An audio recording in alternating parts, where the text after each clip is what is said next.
So before we begin, I'd like to acknowledge the traditional owners of the traditional custodians of the land from where I'm meeting, and that's the Bururong people of the Eastern Kulin Nation. And I pay my respects to the elders past, present, and emerging.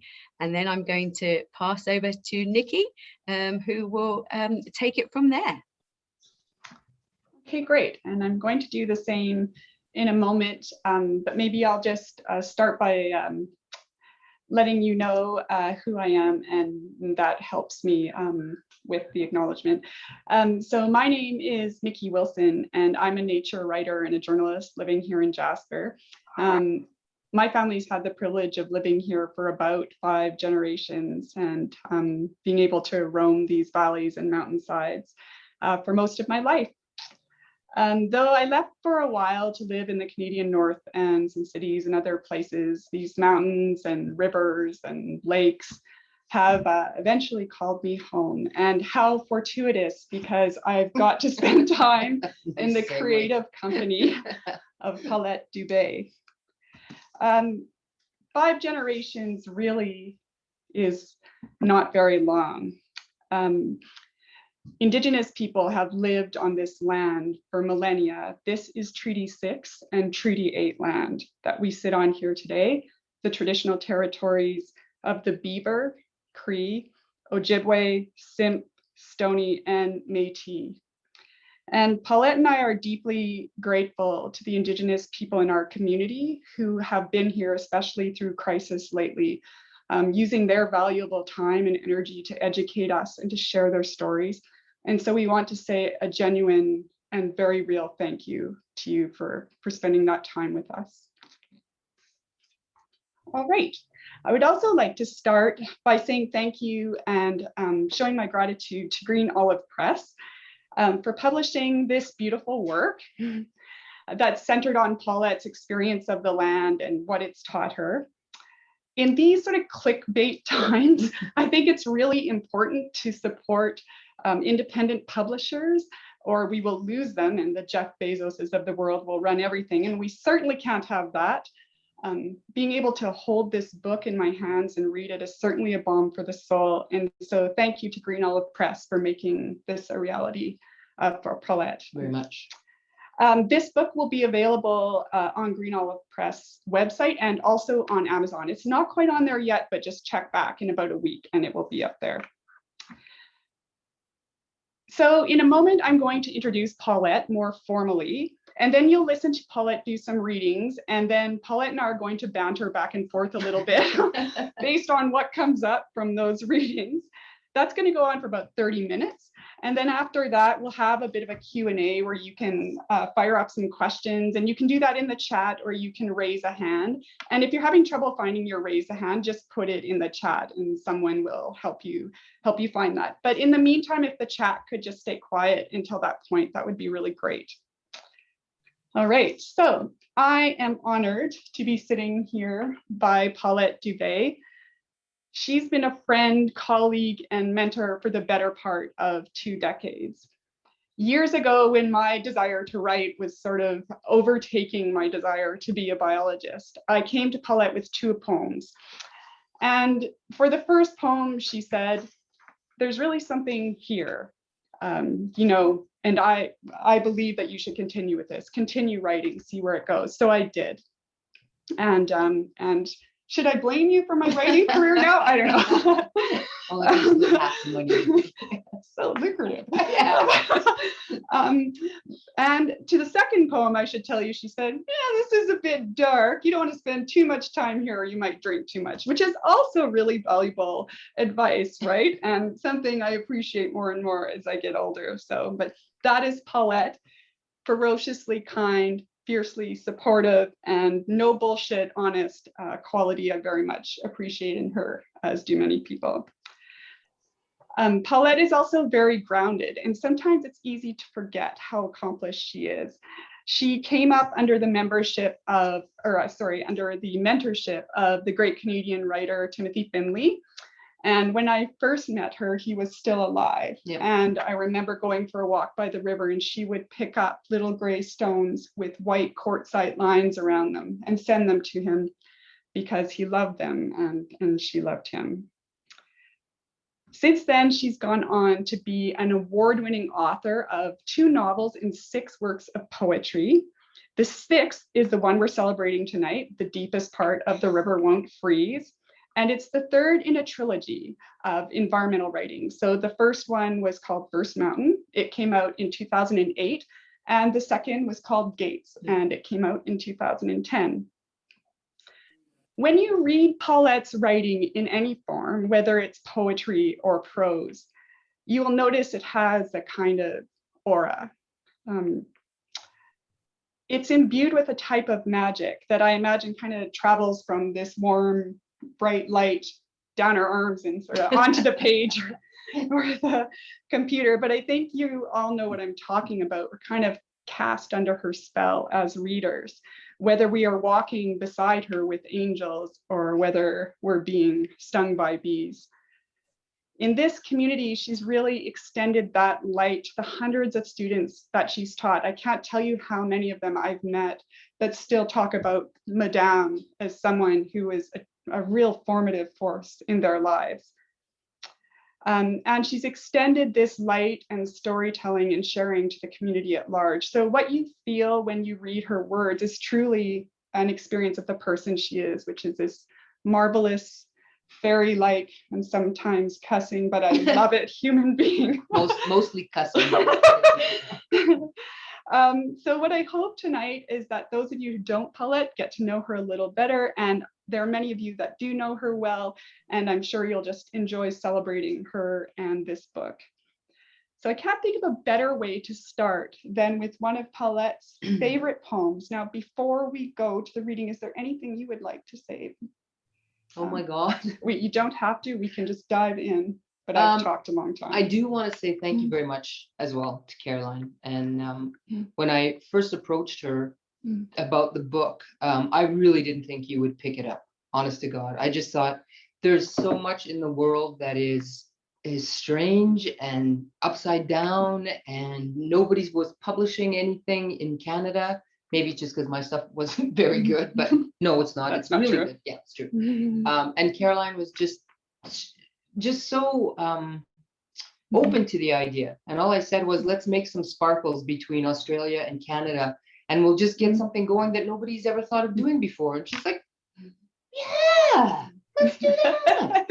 And here we are a year later, and we're doing it. And it's unbelievable. There were so many people that were asking me, especially with this invite, why is it at 11 o'clock, and why isn't it on now? And I said, because it's in Australia, and we're not in Australia. We're here in Canada or in Scotland or wherever we are. And it's still really extraordinary to them that I was published in Australia. So I do want to thank you very much for taking a chance. Yeah. Excellent. And thanks, Melissa, for the microphone. Very nice. All right. Well, I think we'll start with one of Paulette's favorite from the book, and it's mine as well. We are dark gardeners, weeding by moonlight. Take it away. Thank you. The stars care for nothing. They point no direction, devise no map to anywhere. Memories are the places we tend to in the night. We are dark gardeners, weeding by moonlight. Raven calls back across winter, simple wisdom of sinew over bone, feather, claw, and beak. The window looks out onto a courtyard, filigreed by snails. The silvered map amidst milkweed finds that narrow room where angels slept. Sometimes I hear them shift in their sleep, and sometimes I hear them shifting in mine. Soft, heavy tread on the worn floorboards, pacing between kitchen table and bed. I know angels walk with me. I know angels walk with me. I know, I love that one. I love the last 2 lines. The grammar nerd in me loves the last 2 lines, but also so. Yeah, it makes such a difference. Like even just a comma somewhere else. I think that's the difference between poetry and prose, where when we're doing the editing, every single thing counts, like every word counts. It sounds ridiculous, but it really does. Yeah, it certainly does, and it's impactful. Mm. So tell me, Paulette, who are the angels that walk with you? Oh man, there's so many. It's a kind of a long story. How long did you say we had? Ah, we got time. time. Okay, so They're angels, man. yeah.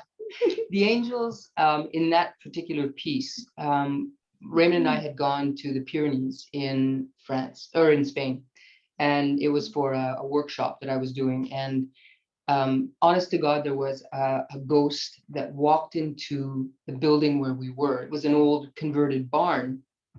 We were upstairs in the loft, and we heard somebody come in, and sort of like a gruff old farmer kind of guy, like, and he was banging his boots against the door frame and making a lot of noise. And we thought it was really a person. So hurry up and trying to get dressed and go downstairs and turn lights on, and there was nobody. And the door was locked, like bolted, those big, huge bolts. And so that whole time, and this was the first night in the Pyrenees. And so the whole time that we were there, I always had a feeling that there was somebody there. And it wasn't a bad ghost or anything, not Stephen Kingy at all. It's very nice. And just this really wonderful presence of a man that was in there all the time. And so that was the first ghost. And I think the ghosts that I'm talking about in the poem, or that ended up coming out in the poem, were absolutely everybody that I've ever met.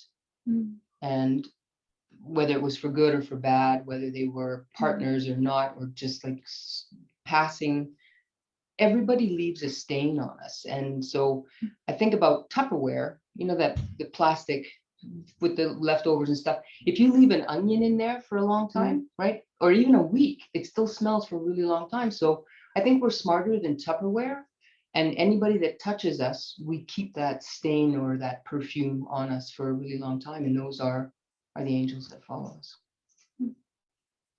Yeah, I think. I don't know.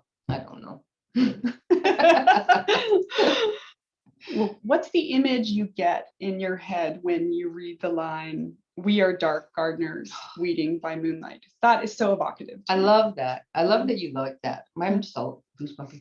I always see, and from the first time that I, like even before I read it or wrote it, you see it as almost like a film, and it's just like, it's this dark purple background, and it's almost morning, but there's a whole field of people. And I know they're women. I don't know how, because you can't really see them. They're like shadows, but everybody's just bending. And then they all stand up, and then they bend some more. And then and it's just this like every woman in the world. And I think that is just what we do as women. We tend to those really difficult things in our lives, probably very often in the dark ourselves. And we triage and we pick and we triage and we think about it and we work on it. And that's what we do. We as women are dark gardeners. Yeah. How come in the dark? Do you think we water our own gardens enough? I think we cry. There is water available. It's water, a lot of water. And I think at night. Working in progress. Pardon? Oh, that's just.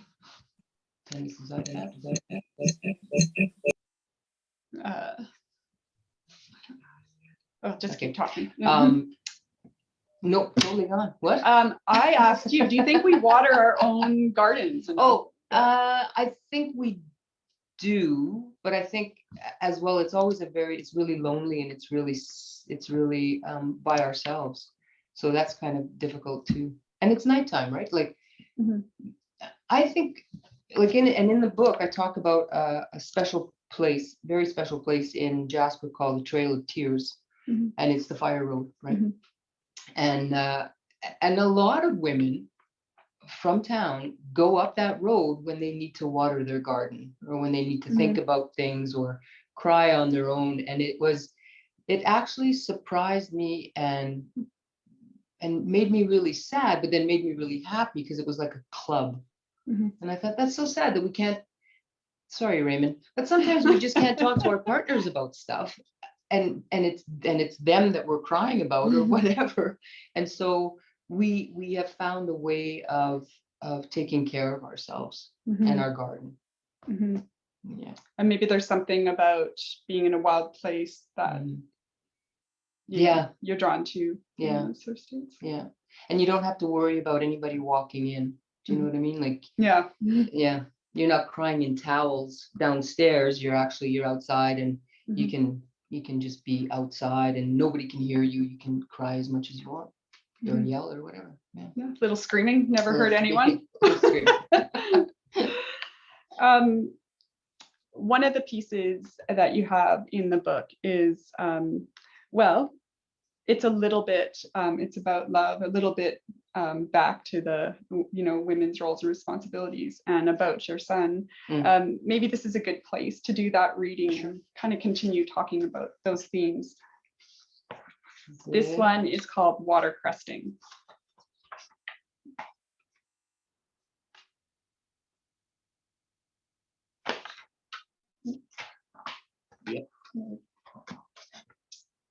Water cresting the lip of a glass. Knife poised just so, cutting the surface explodes. And what are diamonds after all, but scattered surface? Our son is 6. He sits in his small white plastic lawn chair in the backyard one fall morning. He's curious. His teacher told him, to see Venus, you won't even need binoculars. But he wears sunglasses because he isn't too sure about the amount of light that a planet would flash. When he's 4, we watch a lunar eclipse, eat caramel popcorn, and sing the coyote song to pass time. The moon is stained red by vagrant fires, and that makes me a little afraid, and then I'm curious. So we set up my father-in-law's telescope on the porch. And before all that, I lay underground behind the Mayan astronomy tower called El Caracol in Chichen Itza, and I watched the stars during the day. And now I wonder what time looks like between planets and stars, and if an angry God lives anywhere beyond the sun's 100,000 furnaces of fire. And will that God ever say, you owe me? Because now I know that there is no eternity like watching your child board a plane to live in a country where the stars will be different, where only the full moon will be the same. Because I know eternity is the moon, a place where the dust of childhood solidifies into a man's space. Because now I know curiosity is the only acceptable currency when searching for eternity. That's beautiful. Thanks. A lot of your poems in this book explore time, the passage of time, measuring it with different words in different ways. What do you think prompted you to write that poem now? It's been over 20 years since André has been that age, her son André. Why now? What is it about this space that you're in? To be really honest, that poem was written for the Royal Canadian Astronomical Society. I'm familiar. They came here when we were turning Jasper, or that Jasper was designated the dark sky preserve, and they had wanted part of their process, I guess, was just to see how wonderful people are as well, in the space. So anyway, they had asked for a poem, and they had all the kids at school do a contest on haikus and whatnot. And I threw my poem in the ring. I thought, I want a chance too. And so they were really quite gracious, and they published that poem. And the concept was eternity. And what better way to measure eternity than through your child? But as a going smaller and going like, I don't know how to really explain it, but like visually to pinhole as a man, as a child, and then as a mother, none of that matters, because even as a a stinky teenager or a bratty 2-year-old or a 28-year-old, he's always my kid. He's always my baby, and so I can look at him and appreciate all these different levels that he's gone through, but he just stays the same for me. And that, I think, is eternity. That love is eternal. And so that's eternity. Knowing that there'll always be that bond between us, It's like any mom with a kid. It's beyond walking through fire. It transcends everything, That really hit me in the chest, because my son is going into grade 11, and I've been suddenly struggling with the fact that he probably won't live with us for much longer. And I feel like it's going to be an eternity of being apart. Oh no, they come back. They move out. He's Gen Z. You'll just be back and find it. Yeah. Yeah, don't clean out the room quite yet. But do you have advice, when you are inextricably linked with another soul that way? Yeah. How do you manage the yearning and that kind of eternity? I think Andre has taught me that you need to stay, you can't worry all the time, because there's just way too much shit to worry about. And especially when your kids are good looking. He is. Yeah, he is. I worry when he was traveling and he was going to Australia and he was going to New Zealand and he was in the Los Angeles airport, and we lost contact with him, and I right away went to that very dark place. And he was dismembered. He was being like little pieces of him were all over in the United States. It was awful. And I realized if I kept on being that crazy mother, that I would probably just have an ulcer or go crazy. So he's taught me that I have to trust him, and I do. Now I do 100%. And I can't be worried, but I can be curious. Right? So it's semantics. There's that poet in you, though. Yeah. It's the words, they the matter. It's very important. Yeah. And that's what it is.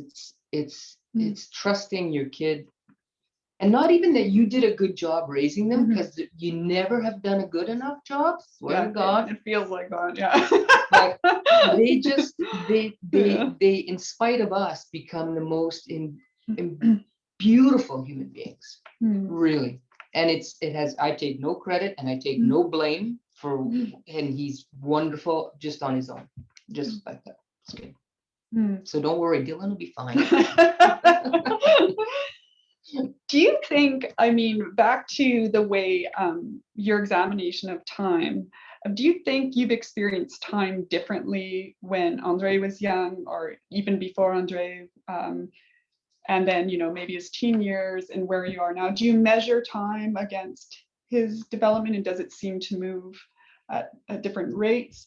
Or I think you kind of blur, like when they're young, it's like it's you're breastfeeding, and it's just for the first 5 years it's just horrific. I'm so glad we don't have, I don't know how young moms do it with social media, and they post every single thing that happens, because I wouldn't want that at all. As far as time, I think it seemed like we had a lot of it, when he was younger, and the days were sometimes really, really long.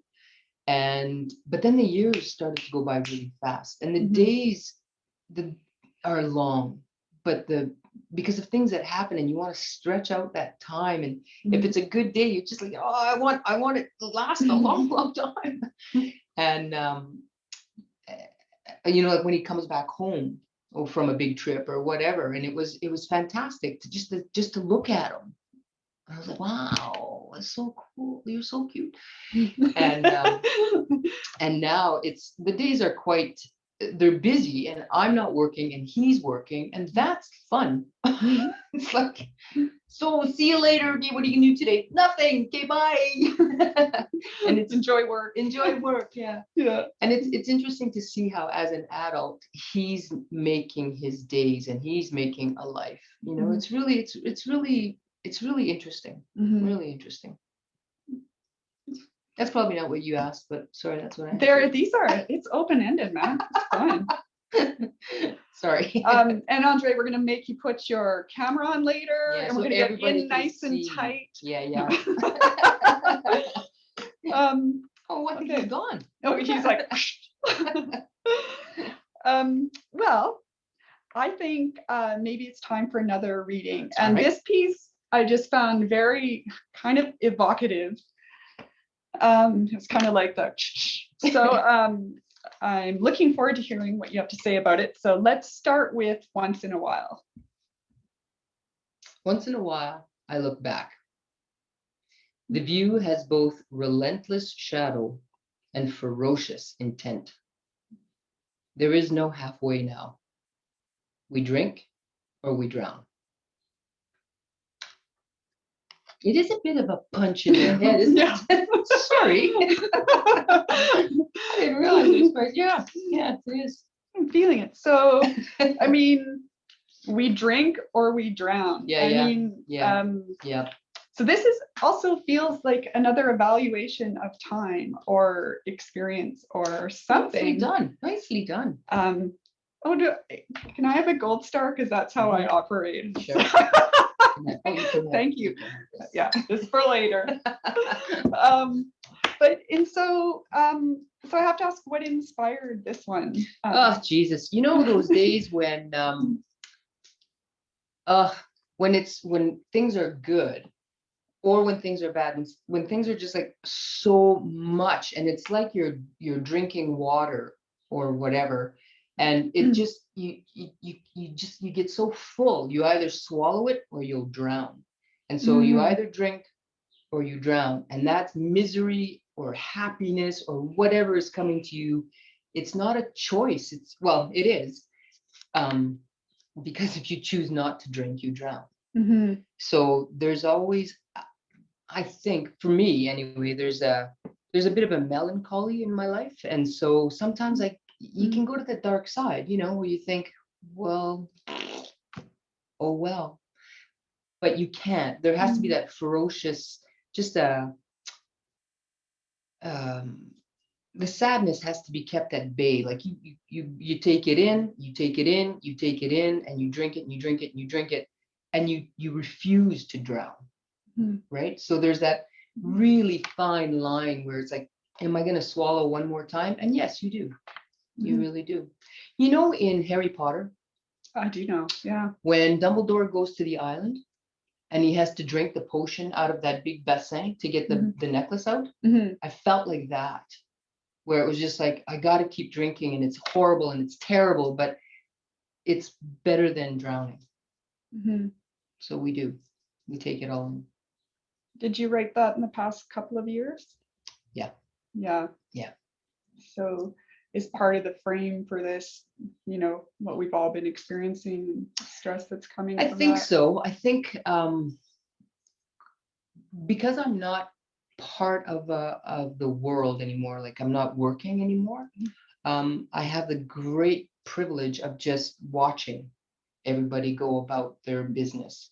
And it makes me incredibly sad sometimes, and frustrated and angry, and I feel for them, right? And it's I guess this might be like a rallying cry to say, just keep drinking. I know that sounds bad, but but keep drinking. It's good for you.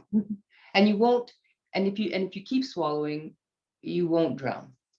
And we just have to, I don't think it's a choice. I don't think you can just say, yeah, fuck it, like I'm not going to do it anymore. I don't think you can do that.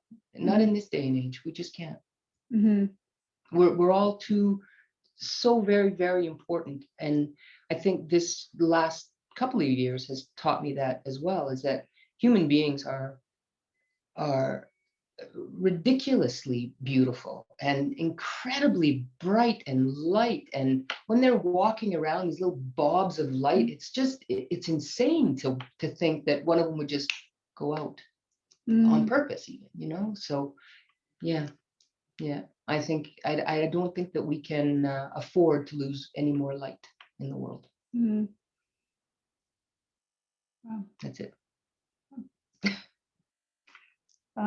One of the things that you've mentioned to me and is evident in the book is the importance of, at risk of, putting it too simply, love and focusing on love and relationship.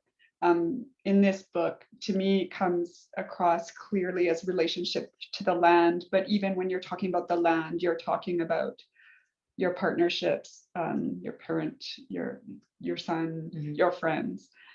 And one of the poems that made me go on the trail of tears, no, I just stayed home. Jeff sees, I'm just crying all the time these days, but was These Women. Oh yeah. And I was just, even though you're actually naming names of these amazing women in your life, and really, capturing their essence in some ways in a couple of sentences, it's with so much reverence and love. And I read that about 5 times, trying to really understand how the love was coming through some of the words I was seeing, and maybe it's taken as a whole, but maybe you could read that for us now. I'd love to. I love that one.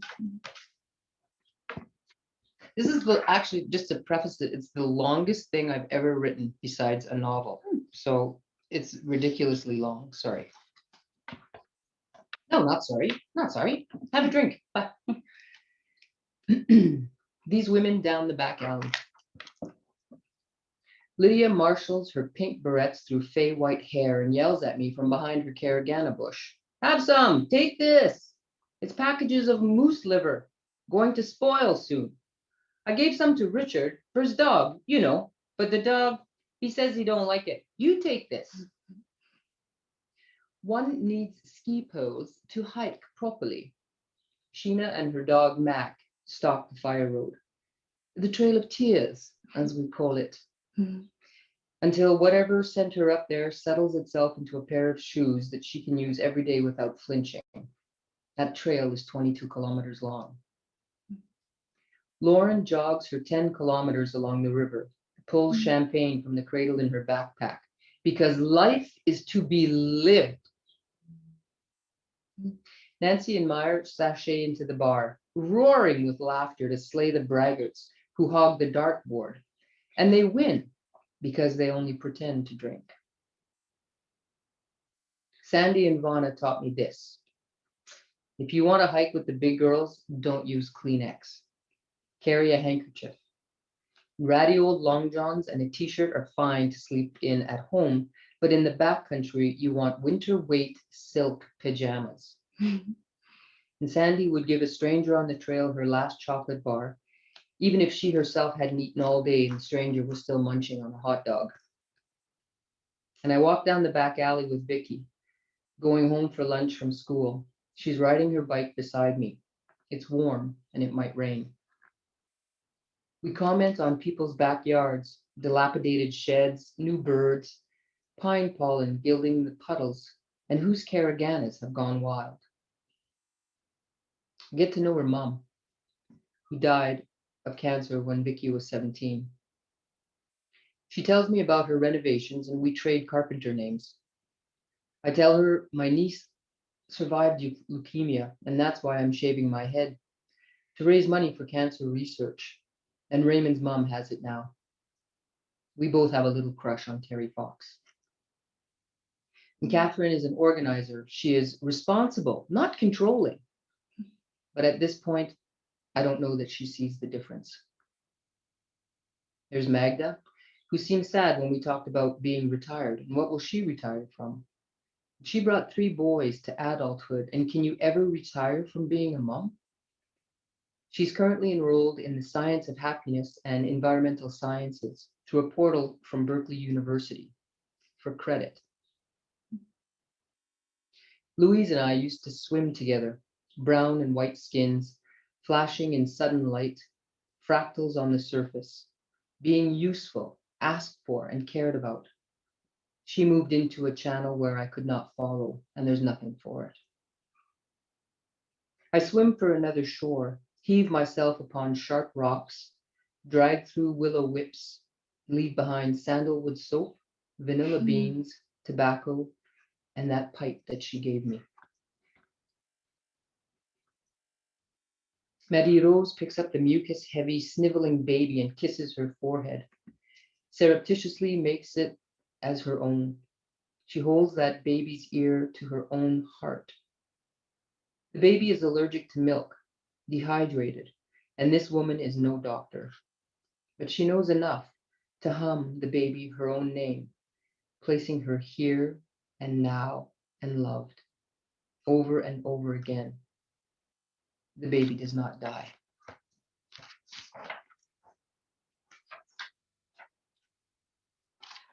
Mildred wobbles at the trailhead as though the earth bellows and snorts before her. She clutches the air for purchase and puts one foot, insect-like, hesitant down, and then the other. And again, give me her courage. Sharon knits mica sand into a shawl that will land on my porch. She dreams the world a better place. She opens her heart, shows me Crow lives there. We gift elephant jewelry to each other, light fires in the backyard, and walk once a year to find heart-shaped stones. I suffer a headache for 3 days. Connie leans over the fence and offers me fresh corn and sinus medicine. I give her borscht when the radiation turns everything she eats to shit. She gives me an African violet when my dad dies. I give her geraniums and peppermint oil when Matt can't sleep for the smell on his neck brace. And we all meet on the Trail of Tears. She's telling me about the drive in and out of the city to get Matt's hearing aids checked. And I say, well, that'll give you a lot of time to talk about the move, eh? We laughed to tears that day. She doesn't realize that she's breaking my heart, of course. She's doing it because it's necessary. She packs up the least awful of her bed sheets and her big Dutch oven. She gives me her red willow porch broom and a pair of skinny skis that no one in their right mind would ever use except you. My aunt did laundry, fed the cat, cleaned the puke from around the toilet, and drained the vodka bottle she kept in the freezer before driving down the mountain into town. She never noticed that he had cut the brake lines. These women taught me that it's necessary to clean your house while you still are alive. Today at Vana's celebration of life, I wondered what my adult self would have been like without them. These women are the stone markers I use to map myself a whole world. Mm-hmm. And there's so many women that I'm missing too. Like, you're going to be in the next one. So there's a lot. Yeah. Wow. I know. I just don't want to say anything.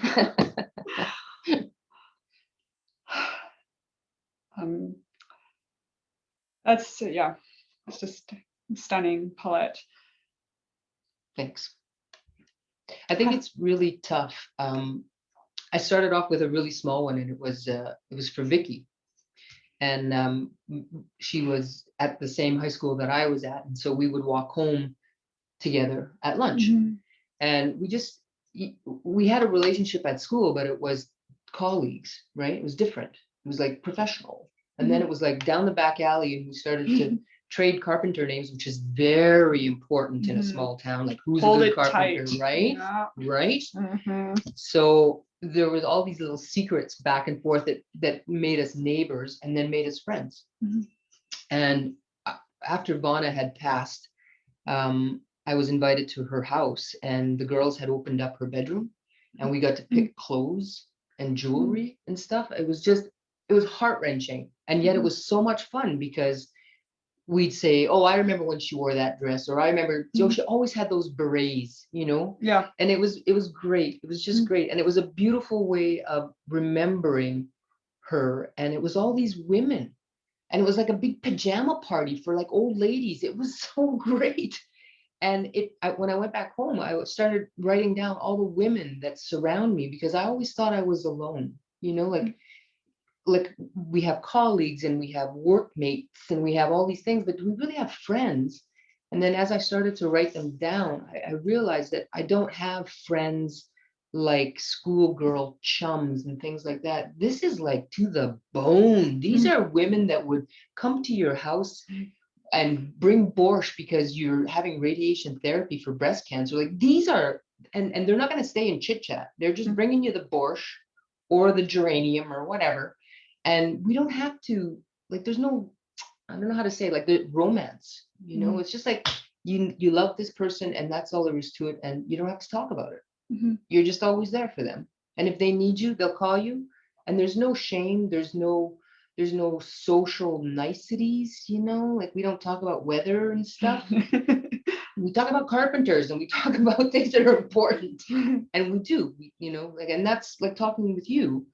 We sit on the couch and we can talk for an hour, but we don't talk about silly things. We talk about life, and we talk about the planet, and we talk about matriarchal societies, and we don't piss around. Like we have a business. Maybe that's what it is. We have business. It's a tight agenda that we didn't know was there. Things to do. Yeah. Yeah. It's why I was so struck by your imagery around the stones and the map. Because sometimes you can get really focused on the experience you're having now and who is right in front of you now. But if you use your poem as a template and look back over your life, there were those women there in your early 20s or in university or whenever, and then, maybe early childhood. And then maybe you get lucky and you have more intergenerational relationships. And as you get older, appreciate those things more and more. And so I really loved your imagery of the map. Oh, thank you. Yeah. And the stones. Yeah. Big on stones. Big on stones. Big stones. They all had a white quartz seam through the middle. Free. They're all free. We're not taking anything out of the park though. Yeah. Ever. No. Well, thank you for writing that. It was absolutely an honor, like a real honor, because you're right. Like, and some of the people that I'm friends with, or the blood sisters, I guess, the friends, are all different ages. And my grandparents died when I was really young, so I didn't have like a grandmother. And I'm not saying my friends are old. Jesus, that's not what I'm saying. But some of them are more mature, shall we say? I think you just got cut off. I know. Sorry. Just be careful. Geraniums aren't coming anymore. And there'll be eggs on the porch. Yeah. Yeah. They're in their 80s, like late 80s. So that's older, right? Okay. And they bring such a humor and a patience, and it's like, you know what, chill, relax. And you think this is bad, we lived through the war, and it's things like that where you think, okay, perspective. And it's really beautiful. And I have younger friends as well, and it's interesting to see what you're worried about, and it actually, I'm a young girlfriend. You are. You're one of my younger ones. And it's fun. It's you're right, that multi-generational is really important. We can't just, I think if we stick with people who are our own age, we're pretty boring, really. So it's good to go high, go low, go sideways, and what are other people thinking and how are they thinking? So yeah, it's really interesting. I would suggest this to anybody, like start making a list of those people who are like lighthouses or big stone markers, and you're going to have this gorgeous mandala, and all of a sudden there's like colors that pop out, and those are the women that you should remember to say thank you to. It's my homework, I think. Yes. Just can't get the teacher out of me. Sorry, you have homework. I'll be back to you next week. Maybe.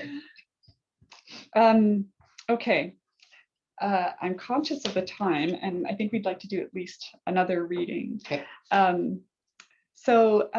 I think the last glacier would be a good one to do this week, especially in light of some big scary reports that have come out. So let's hear it.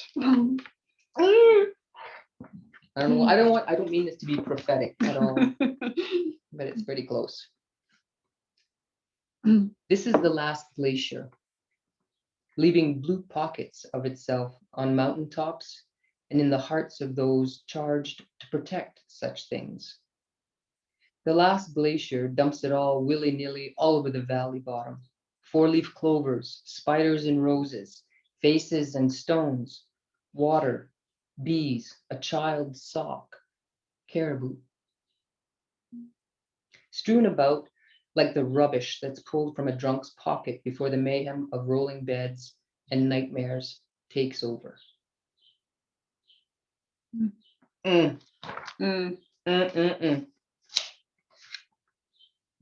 So this has been a bit of a heavy week I haven't been able to, I've actually purposefully not ingested too much of the news about the new report from the Intergovernmental Panel on Climate Change. But I mean, a lot of us here in Canada have been living with wildfire smoke and, watching pretty good glacier melt in the heat dome, precedent-setting temperatures we had here. And then I read your poem. And so I wanted to ask you, what do you think the role of creative writing is, or poetry in particular, or is there a role for bringing hope or commentary, or is it just bringing your experience that's important? What do you think? Is it a tool? Is it a mirror? Is it magic? I hope so. I know. I think I have to write about it because I can't do anything about it. Mm-hmm. When my sister was here, Sharon, we went for a walk to the Angel Glacier, and you can only walk to a certain point. You used to be able to get right up to the glacier, but you can't anymore. That's another story altogether. And but it was so hot and it was melting so much that the water was just pouring off of her. And she stretches out like an angel, like, and from both wings, just massive, and from her body, just massive. And the story is that you cry tears of sorrow into the lake of forgiveness. And she was crying sorrow, like just wailing into this lake of forgiveness. And I think what I really want to try to do is to understand, like, I don't know, on a huge level, and try to forgive ridiculous people and ridiculous governments and ridiculous policies, and just sort of see them as the little brothers that are being mischievous, and that the mother is going to take care of this stuff. Like, there are certain things where we can't push her too far. And we are at that point where we have pushed her. And so we see these fires and we see her tears falling, and we're going to see violence in the temperature changes and the thunderstorms and the lightning, because that's when a mom gets pissed off. And it's like, I'm done, kids. All right, you people, time out. And that's where we're at. So maybe that poem was just an observation. This is what's happening, and it's going to help me and maybe other people to step back. And we need some time to think instead of knee-jerk and throw money at it, or like, we can do the big protests and we can do all of that, but it has to be meaningful change. It can't just be flailing about change for change and being all ridiculous and scared. Like, we can't be scared anymore. Now we have to be the adults about this. We can't be the little stupid brothers anymore that are making mistakes. We have to be the adults in our house. And that's really tough. And there's the mom thing again. There's a theme in this. Have you noticed that? A lot of mom stuff. Paulette for Prime Minister. That's what I'm saying. All right, I'll take it. All right, my friend. Well, we're about 10 minutes out. We could do one more reading, or we could maybe open it up for some questions too. Can we do just one more? Yeah, let's do one more. Okay. Is that okay, Carolyn? And then if Yeah. there's questions, Okay. then we'll do that. Okay. Okay, great. So the final reading for tonight is an environmentally sensitive man-made constructions to preserve soil. Right, I think that's a good one to stop with. Mhm. All Yeah, right. I do too. Speak to me of earth things. Weave the wind through stands of water and grass. Perfume my chest with color. What we see.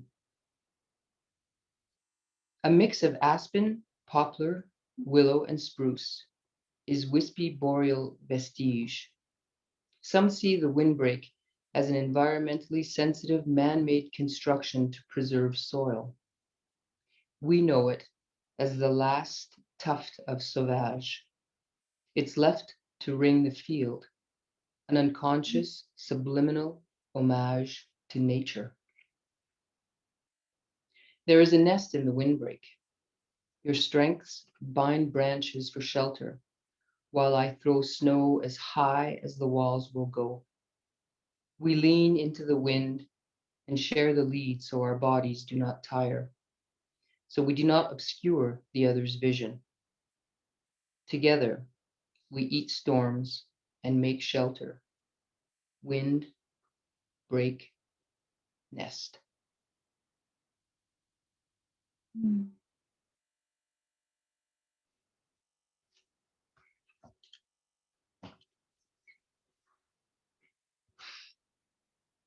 That feels like a poem about love and resilience and persistence in spite of. Mhm, Yes. It is. It's sort of I think that one is for Raymond, Mm. my husband. Is it partner? What do you say? Partner? I don't know. Lava. Lava. He's my Mhm. challenge.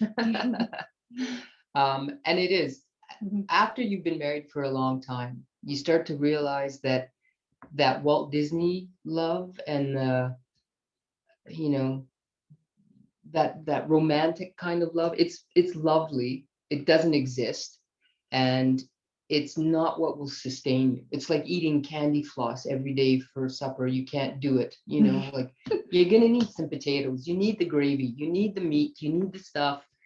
And and that's what Raymond has shown me, is that there's the demonstration of love, like the big things, but it's the actual actions, it's the realness of life that keeps you together.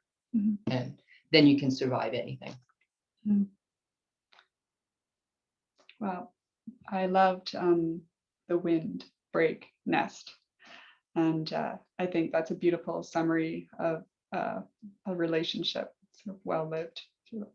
Yeah, not done yet. Not done. I mean, I hope he's still around next week. I think he is. Yeah. I don't know if he's gone off. It too, sounded I'm really not sure. final. Sorry, Raymond. No, he's Oh, he's pumping on the banging. floor. He's still there. That's okay. No, we saved you a glass of wine for later. Yeah. Okay. Paulette, thanks so much Oh, for those it was so readings. fun. Thank you. And thank you so much for this beautiful book. And I'm wondering if maybe there's some Oh yeah. questions. I'm just going to change views here so I can see hands a little better. But if there we go. And there's also the chat. Okay. So does anyone have any questions or comments or favorites they want to share? Or recipes. Magic, and just don't forget, most of you are muted, so just unmute yourself if you have a question or anything. Oh, don't be shy. Come on. I have 5 minutes. We have 5 minutes. Go. Kim is just saying, Oh. beautiful reading. Thank you so much. Oops, well, that was a direct personal message. And now everyone knows, Kim, but thank you. Thank you, Kim. My eyes are going. It's 49 and it all changed. It does. Any other questions or comments? Okay, I'm going to pop that open so we can see it. I'll put it down here. So I'm always curious about how artists work. Can you talk about when you write? Nice question. Thank you. When I write, holy crap. I think I'm thinking about it all the time. So people do think I'm a bit scattered, probably. I have notebooks stashed in the kitchen cupboards, upstairs, over by the phone. And there are notes everywhere. What I end up doing is really trying to be a little more disciplined in the last little while and have at least 2 or 3 hours a day where I'll just collect all the notes from all over and put them down and keep writing, and doing that for a year or two and then see what comes out. That's for poetry. As far as novels, most of the time, the 2 times that I've written one, I guess it's not all the time, but it was nightmares that drove me to write down what I was dreaming, and that became the novels. So you can do it at night when you're sleeping. You can, that's when you can do some writing, and also when you're awake. Every single thing, and this is going to scare a lot of people probably, but every single thing that people say, or every single situation, everything is something to write about. It's all writable and it's all stealable. So be careful what you do in front of a writer, I guess, because you might find yourself in a book sometimes. Always noticing. Yeah. Lauren's wondering, so she says, I love the Dark Gardeners. Taking care of ourselves is such an important subject. How do you take care of yourself? I cultivate friends who are good for me. I don't have any garbage friends. I don't have any garbage things in my life, like things where I feel like it's a chore to do something. And I know that might sound very, what does that sound like? You say that like a spoiled kind of, I only do what I want to do.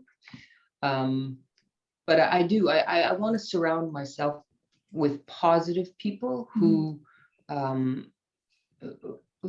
are alive and who have light.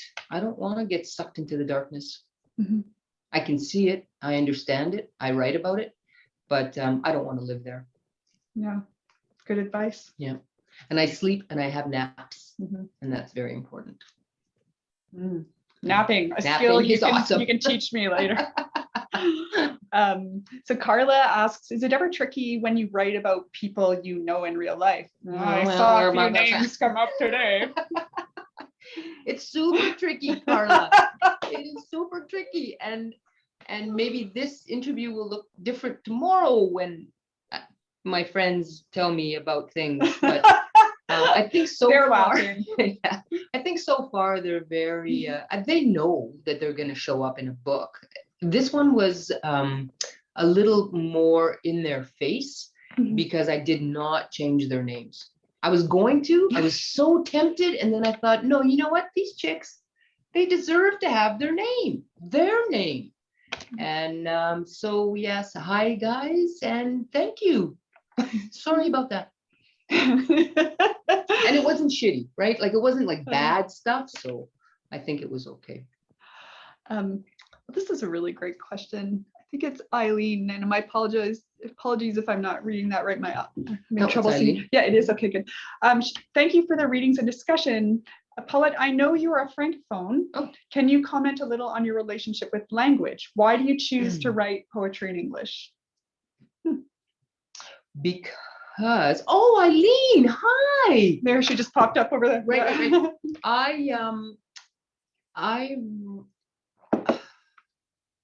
The first language is for dreaming, I think, and for love. And the second language that you have is my skill and my art. So I have 2 different languages in French too, and people who are francophones will understand this, or somebody who has like it's a graduated sort of language. So I have a language that I would use with children, and it's a certain vocabulary, a certain tone, a certain pace. I have another French that is a professional French, and it's again different tone, different pace, whatever. And I really didn't, to my detriment, I suppose, I didn't develop an artistic French. So I can read it, I appreciate it, but I just don't have la tournure de phrase. I don't have le mot juste in French like I have in English. In English, I went to university, I did creative writing, and so my poetic language is English. So I'm more. May I ask if you'd ever try? Would you try? You might find it. Yeah. Yeah, I would try. Yeah. I play. I can play in French with poetry, but it's never been to the caliber that I would want to publish it. You know. Actually, I don't agree with you, but that's okay. I think when in Talon, for example, or Talon, I don't know which one, which is also a play on words. The parts that are in French are excellent, are very touching. So, but as soon as you go to the poetry, you switch to English. And I think that's fascinating as well. I like the play between the two. Oh, thank you. Thanks. Talon was such a long time to write. It took like 49 years to write that one. So that's why it's so good. Yeah. It was worth it. Love you. Love you. Yeah, this is just as good. So I'm looking forward to reading it. Oh, excellent. Thank you. Thank you. It's so nice to see you. I don't see any more questions in the chat. Okay. Are there, is there anyone that just wants to wave and ask a question or? Okay. Any last words, Carolyn, before we wrap up? Just an enormous thank you. It was lovely to watch the two of you interacting. I wish I could be there with you and enjoy that banter. And I think everybody here, I can see everybody's been smiling away as they've been watching. There's a person called Janice who's had a bit of trouble dropping in and out, I think, of the meeting. So she might have to watch the recording. But thank you. No, it's just brilliant. You inspired me about obviously the climate change issue, and we have yet to see what Australia is going to respond to that with our Prime Minister, who doesn't seem to, whatever. I'm going to send him your book, if you don't mind. No. And I'm going to put a post-it note on that poem that you read, and I'm going to send it to him, and we'll see what happens. And give him my email as well. I'll give you your email, yeah. He'll be in touch. Yeah, we'll talk. Because Paulette's the future Prime Minister. I think the poems all work on very many different levels, as we've discussed. There's the love, there's the relationships, there's the environment, and all those things that keep us grounded and centered and connected to each other, to place and to our environment. So it's really important, and I think I've got that sense even a million miles away from where you are, and I hope that everybody else from their own homes has got that sense from this event as well today. So thank you very much. Thank you. This was more fun than I thought it was going to be. It's really good. Really happy. Good. Thank you again. Oh, Valerie has a question before I can see. Can you hear me? There she is. Yeah, we can hear you. Okay. Oh, yes. Look, it's not a question. It's a comment and a compliment. Right. As a teenager, I left one country to come to another, but the original country was impregnated into my soul. Yeah. And there have been times when you miss it and you go back to it as often as you can, but you never belong there anymore. But your 2 lines, I loved your poetry, loved it. And I'm going to send my 2 daughters a copy because I think they need to hear it. But in one place you said about the stars being different. Well, the Yeah. stars in the southern hemisphere are vastly different to the Right. northern hemisphere. But the consoling thing is to me, which I just embraced, is that the moon is the same. Mhm. It is Mhm. such a panacea for the longing for something you cannot retrieve. The moon is Yeah. still there. So Yeah. thank you for that. And I loved your book about a child going on a plane and being under a different moon, and also the importance of the comma. I know, Angel. Oh, because sadly, my kind of grammatical sense has been, oh, I need to take a breath here. Let's put in a comma. So, but your commas were mind blowing. Thank you. Oh, thank you. Thanks. It takes a long time to get the hang of a comma. Honest to God, like to read. When I, as a teacher, I would tell my students to read their work backwards. And so that's when you start seeing if there's any mistakes or, like where you should stop and breathe and what have you. So that's a tip. Just read your stuff backwards too, and you'll realize that's where you need one. Semicolons, highly overrated. Commas and periods, that's the way to go. I once worked with somebody on a manuscript. Oh no, I was on a course actually, and she put her hand up and said, "Oh, I just use ellipses. I scatter them because they look nice." No, no. But, that's reminded me. We should say thank you to Carla, who assisted with the editing. Yes, as very well. much. So Carla's good with the commas as well, there, Carla. So thank you, Yeah. and Yeah. thank you for helping to arrange this event today. Yeah, brilliant. Thank you. Thank you. Awesome. Yep. And thanks again to both of you, the publishers. Just another plug for independent publishing and how important it is for all of us to continue to support places that celebrate artistry. And, we need to really work to keep that alive in this day and age. It's important we keep the light bringers with us. Sprinkle the sparkles in the ellipses. Yeah, Just sparkles. do it. And thank you to everyone for being here. And again, if you're looking for a book, check out Green Olive Press or Amazon. Jeff Bezos, but we can't be helped. But but it's so nice to see everyone, and I hope you have a good rest of your evening. Thank you so much for coming, you guys. This would have been super boring without you. So thank you. That's so great. Yeah. Thank you very much, everybody. Okay. Thank you. Bye. Goodbye. Beautiful. Bye-bye. Thank you. See you tomorrow. Bye-bye. Bye.